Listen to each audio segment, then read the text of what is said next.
have a two-headed serpent, and that's called blood in, blood out. One way in, no way out, you know. He was the scariest criminal I ever came across. Here's what it is, I guess.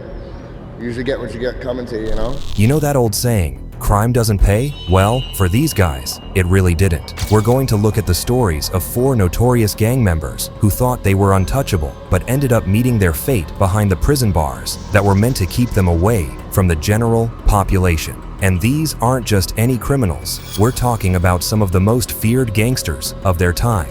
But no matter how tough they were on the streets, prison turned out to be a whole different game. Their stories are a great reminder that even the biggest bad guys can't outrun justice forever. So buckle up, because we're about to dive into the dark world of prison life, gang rivalries, and the harsh consequences that come with a life of crime. These tales aren't for the faint of heart, but they might just make you think twice about the choices you make in life. Let's get started. Jaime Brugada Valdez, aka Money Sign Swady. Our first story is about Jaime Brugada Valdez, better known to his fans as Money Sign Swade. Now, you might be thinking, wait, a rapper? I thought we were talking about gang members. Well, in Valdez's case, the line between music and crime was pretty blurry to begin with. Valdez grew up in Huntington Park, California. It's a pretty tough neighborhood, and like a lot of kids there, Valdez got caught up in gang life early on, but he had a talent that set him apart. He had a knack for the rap game. By the time he was in his early 20s, Valdez had built up a serious following. We're talking over 300,000 followers on Instagram, and even more monthly listeners on the music platform Spotify. In 2021, Valdez hit the big time when he signed with Atlantic Records. It seemed like he was on his way to making it out of the hood and into the spotlight. His music was gaining traction, and he was starting to get noticed in the industry. Valdez released his album Parkside Baby in 2022, and it looked like his star was on the rise. And so how much has your life changed since, just considering where you're coming from? She's changed though, for sure. Like, the whole cloud shit changed everything for me. Fucking everything, like, from friends to shit, everything for me. So it's crazy, it's just cool though. But here's the thing about gang life. It's not something you can just walk away from. And even as his music career was taking off, Valdez was still deep in the game. He was really trying to juggle 2 worlds here, the glitzy world of hip-hop and the dangerous world of gangs. And as we'll see, that's a balancing act that rarely ends well. By December 2022, Valdez's past had caught up with him in a big way. He got hit with some serious charges. The court found him guilty of possessing a firearm as a felon, and because he had a previous conviction for a violent felony, they threw the book at him. Valdez ended up with a sentence of 2 years and 8 months. You feel me? I might have to turn myself in next week again to go state prison. Yeah, I'll be back though. I already know how it is. So now nigga just goes in like, I already kind of know how to like do my time chilling. You feel me? Yeah. Now, you might be thinking, that's not so bad. He could just serve his sentence and then get right back to his music, right? But that's not how this story ends. See, prison isn't just about doing your time. For someone with gang ties, it can be a very dangerous place. For somebody that just doesn't want to be part of the organization no more, for them to walk away, to just ride off into the sunset and go on about their life and not hurt nobody, it's still not considered honorable. On April 25th, 2023, something went terribly wrong in the correctional training facility where Valdez was locked up. During the nighttime count, when guards check on every inmate, Valdez wasn't in his cell. This is a big deal in prison. If you're not where you're supposed to be, it usually means trouble. And when they finally found him, Valdez was in another part of the housing unit, unresponsive and badly hurt. The prison staff tried to save him. They rushed him to the medical facility, but it was too late. Valdez was pronounced dead right there in the prison. A local up-and-coming rapper has been killed while in prison in Northern California. This is a music video from Money Sign Swade, whose real name is Jaime Brugada Valdez. At first, the authorities were pretty tight-lipped about what happened. They just said Valdez had been stabbed, which is bad enough on its own. Officers with the Department of Corrections say that they discovered the 22-year-old had been stabbed in the shower after he was unaccounted for during a routine count. But later on, Money Swade's lawyer, Nicholas Rosenberg, later told the Los Angeles Times that he died from a to the neck, which just goes to show just how brutal these gangs can be, and, even more so, just how badly they wanted him gone. And, as if that wasn't enough, here's something even more chilling. Rosenberg said this wasn't the first time Valdez had been attacked in prison. We don't know the details of the earlier attack, but it's clear that Valdez was a marked man behind bars. Maybe it was old gang rivalries. Maybe it was new beefs he'd picked up in prison. Whatever the reason, someone wanted Valdez dead, and they got their wish. So what went wrong? How does a guy go from being on the verge of rap stardom to passing in prison at just 22 years old? The truth is, we may never know all the details. Prison investigations can be slow and often don't reveal everything to the general public. But what we do know is that Valdez's past caught up with him in the worst way possible. I came out and I kind of blew up in jail in a way, you feel me? So I didn't get to really experience all the fame and shit. And I did say I don't know how to really experience the fame, but now I've been out for what, 6 months now? So the fame is crazy. This is the harsh reality of gang life. Even when you think you're out, even when you've got a record deal and fans and a future ahead of you, your past can pull you right back in. For Valdez, his criminal history didn't just land him in prison, it cost him his life. We can take this as a lesson that the choices we make can have consequences far beyond what we can ever imagine. Valdez probably never thought that getting caught with a gun would lead to him meeting his demise in prison. But that's how quickly things can spiral out of control when you're involved in crime. Valdez's story is a tragedy, plain and simple. A young man with talent and potential cut down before he could really show the world what he could do. But it's also a cautionary tale. It shows us that no matter how successful you become, if you don't leave the street life behind, it can, and often will, catch up with you. James Whitey Bulger. Now, let's move on to our next story. This one's about a guy who was as old school as they come in the gangster world. We're talking about James Whitey Bulger. Bulger wasn't just any criminal, he was the boss of the Winter Hill Gang, an Irish mob outfit that ruled South Boston for decades. Born in 1929, Bulger came up in a tough neighborhood during the Great Depression. He got into crime early, starting with petty theft and working his way up to armed robbery and truck hijacking. But Bulger wasn't content with being a small-time crook. He had big ambitions, and he was smart enough and ruthless enough to make them happen. By the 1970s, Bulger had become one of the most powerful gangsters in Boston. He controlled rackets ranging from loan sharking to drug trafficking, and he wasn't afraid to use violence to keep his grip on power. He was the scariest criminal I ever came across. You could see it in his eyes. He just had that stare in his eyes, 1,000-yard look.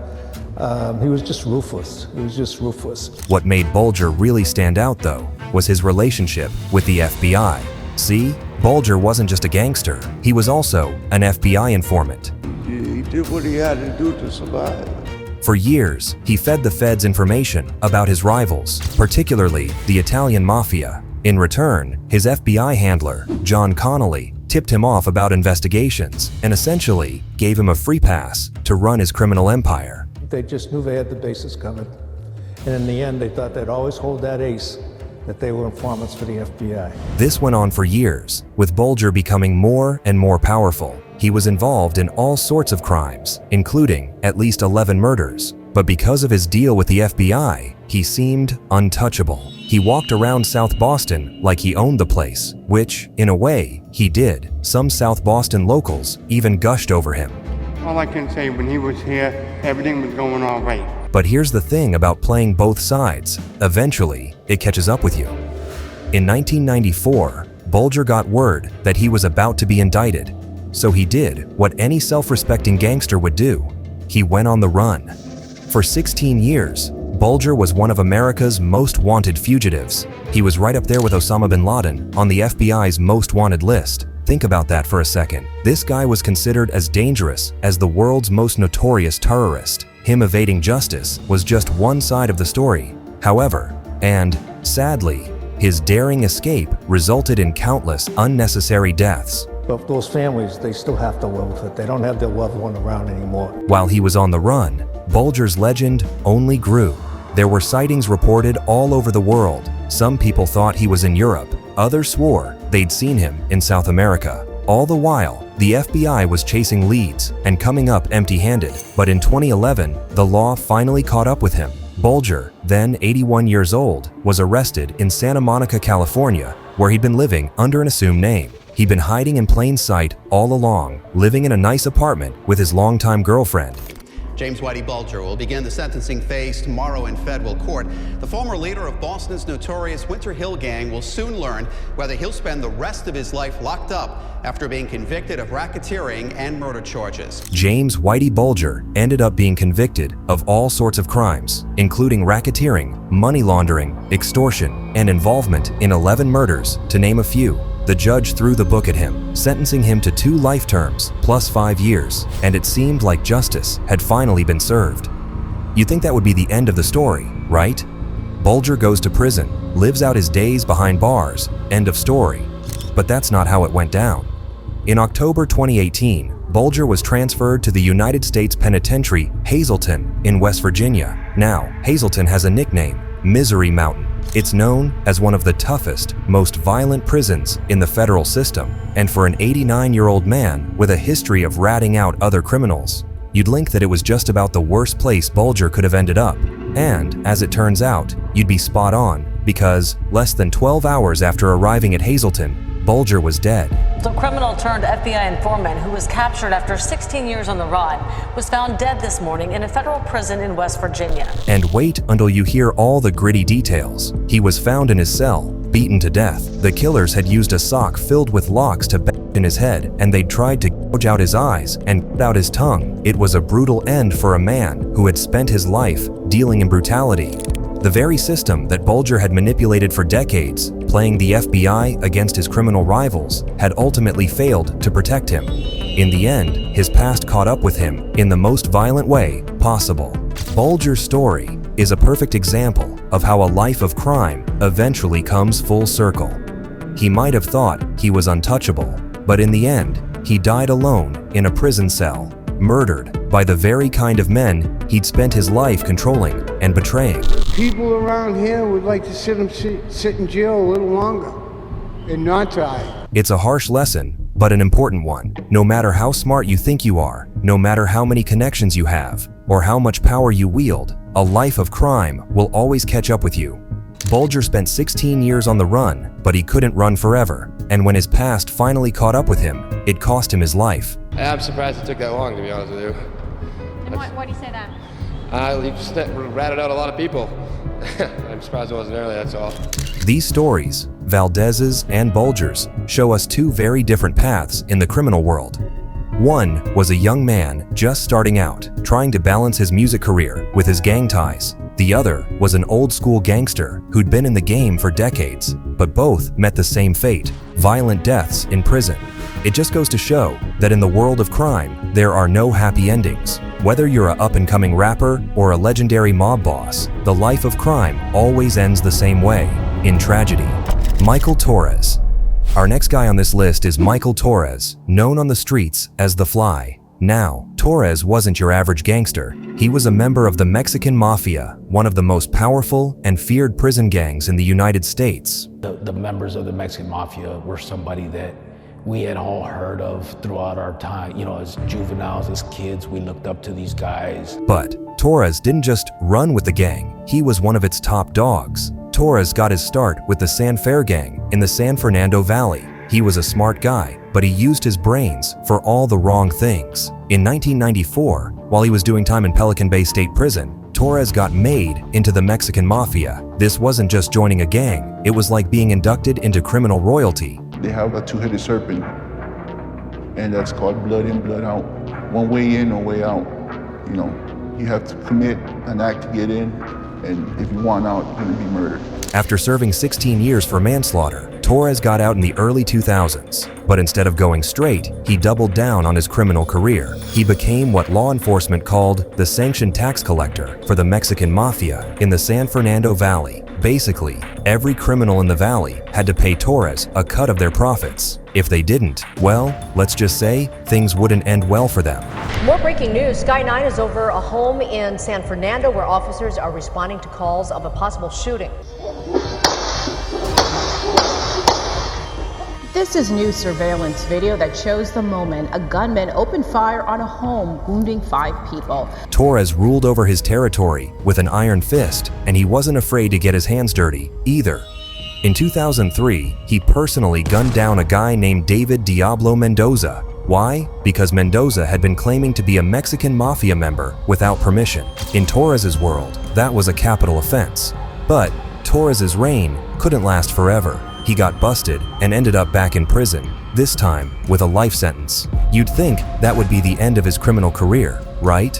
Wrong. See? Torres had connections, and he used them to keep running his operation from behind bars. From his prison cell, Torres managed to take control of the Los Angeles County jail system. He oversaw 2 main rackets: the Kitty, which was a collection of commissary items from Latino inmates that were then sold, and a 1/3 tax on all drug sales in the jail. Torres was raking in thousands of dollars a week, all while supposedly serving time. Torres was smart about it too.